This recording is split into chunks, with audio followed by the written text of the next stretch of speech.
And alright guys, what is going on? How are you all doing? Welcome back to another video on the David Hammond YouTube channel. Now, I have not made a video like this in a few weeks, so I guess I apologize for that. But we've just been taking a break, just focusing on other things for 2019, and now we're all back strong and we're going to crush 2020. So what is going on? I hope you guys are all having an amazing new year. We are going to crush this year together, both you and I.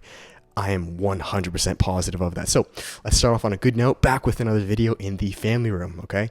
We're actually moving in about 10 days, so maybe a few more videos here, and then it'll be a completely different composition or setup. With that said, guys, let's get to the video. We are speaking of Stoic philosophy, or Stoicism, okay? Now, this is a practice or a philosophy that I've been practicing myself for many years, and it is fundamentally, consciously and unconsciously, directly and indirectly, every single area you can think of, changed my life. So let's break this video down into three main sections. That is, number one, what is Stoic philosophy? Number two, why would you use Stoic philosophy? And then number three, how to now actually do or use Stoic philosophy, okay? With that said, let's jump to number one, what is Stoic philosophy? So Stoic philosophy, guys, actually started at around 300 BC by a guy named Zeno. I just searched that up beforehand. I don't really care about the technicalities and stuff, but in case you're wondering, 300 BC, which means, it's been around for a long time. Stoic philosophy is one of the oldest and truest, strongest traditions or practices that is ideally seen in almost every single religion or philosophy you can see now in one way or another. So what is it? Okay, well, it's exactly how the name implies it, Stoic philosophy. The word Stoic itself implies that you as an individual or a being are unattached towards the outside external situations or circumstances going on around you, whether this is good or bad, right? You could be getting something amazing or something could be breaking, okay? It's not getting attached. That brings us to number two. Why would you want to practice Stoic philosophy? Like, what's the point of this? Wouldn't you, or doesn't it make sense rationally to get attached to these things? If you and your girlfriend broke up, or you are moving into an amazing new house, shouldn't you get attached to these things? And the answer is actually no, and here's why. As you guys know, anything in life is full of changes, okay? Life is a constant ebb and flow. It's dynamic. It's an up and down, like a picked in a graph, right? Like a heartbeat monitor. It's an up and down constantly. That just is life. It's dynamic. That is the nature. The reason Stoic philosophy practices, and I believe this, why you should not get attached to these constant highs and lows, is simply because you will be extremely ungrounded, okay? You're going to be carried away by life's constant ebb and flow, and because of that, you will not be the best version of yourself. You just won't be, because you're constantly being tugged. It's almost like if you have a mission or a purpose or a belief or a passion, right? Whatever it is, and you want to stay true to that, okay? Many things in life are going to try to pull you astray. It could be friends, it could be this, it could be that, many things, okay? Now, if you got attached to all these outside situations, it's going to be very hard to stay true to this core, because now you want to go hang out with friends, or now you got a new fancy car, or, oh, my dog died, I can't do this, or this happened. Stoic philosophy says, no. We understand these things are happening around us, but we stay true to this core. And this core can be whatever it means to you. It's very subjective. And Stoic philosophy, guys, can be a lot simpler than that, okay? If you guys are practitioners of meditation, if you guys meditate, which I've made videos on how to do that if you're wondering, that is, in essence, one of the simplest yet purest forms of Stoic philosophy. Because what does meditation preach? It preaches that you, as your ground, as your rock, right?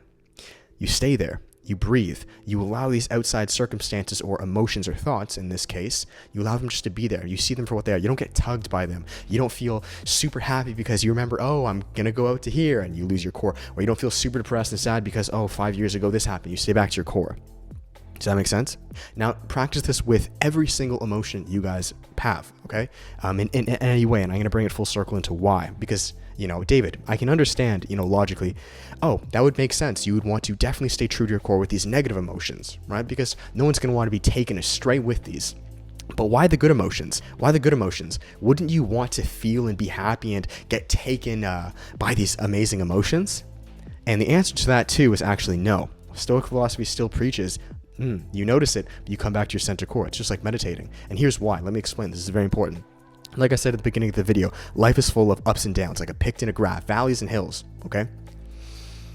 If you get attached to the high in anything in life, right, even with alcohol or drugs, if you get attached to that high, what happens after that?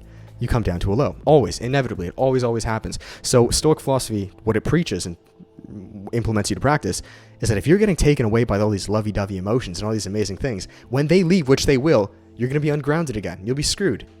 you got to stay true to your core. Now, that doesn't mean that you ignore all these emotions. You're noticing them, okay? They're there. There have been many distractions throughout this entire video that I've noticed and I've felt. There's been frustration or anger or annoyance. You feel them. But you stay true to your core, okay? So we're going to finish it now with number 3, which will all make sense, bring it full circle. How do you use, implement, or practice Stoic philosophy in your day-to-day life? Now, guys, this is actually very easy. You don't need a scholarship. You don't need to go to school. You don't need to be, you don't need all these accolades. We can all practice this today, right now, okay? The easiest thing I would say to you guys is to start meditating. But if you don't want to do that, if you want to take it, you want to jump right to the horse, look at the emotions around you that come up next. Look at the outside circumstances, anything that comes outside of you, and try to see it for what it is.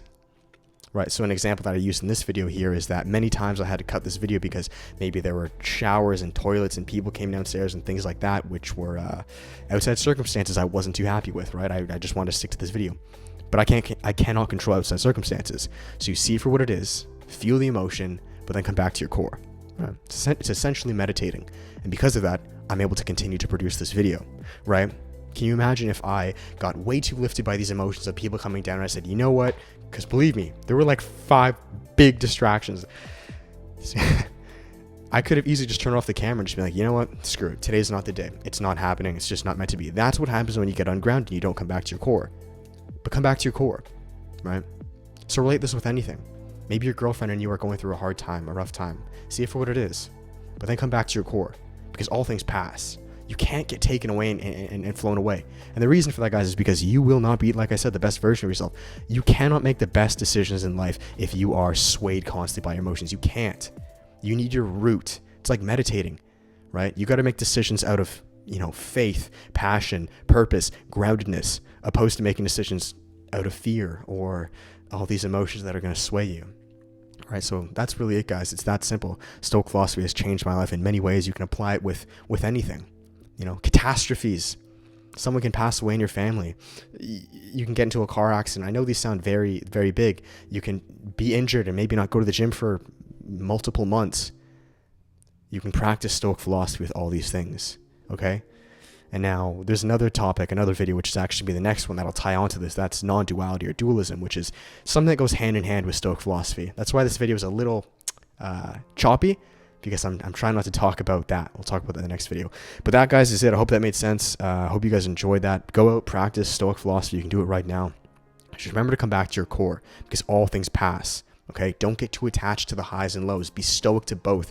Come back to your core. You will make the best decisions here. You will produce the best work here. You will be the best version of yourself if you are grounded here. Notice them. Notice the highs and lows. Enjoy them. Love them. Appreciate them. See them. But come back to your core. Very important. Okay? This is what I try to implement and practice in my daily life, and hopefully this can help you guys, especially now going into 2020. So I hope that helped. If it did, give it a thumbs up, subscribe, comment, all that stuff. I'll see you guys in the next video, which is non-duality or dualism, and I will talk to you guys all then. So that is that, guys. Be on the lookout too for the creator courses. I'll speak more about that in future videos if you enjoy these and want more coaching courses and things like that. But I'll talk to you guys when those are fully finalized. So that's it. Talk to you guys in the next one. With that, much love. Peace.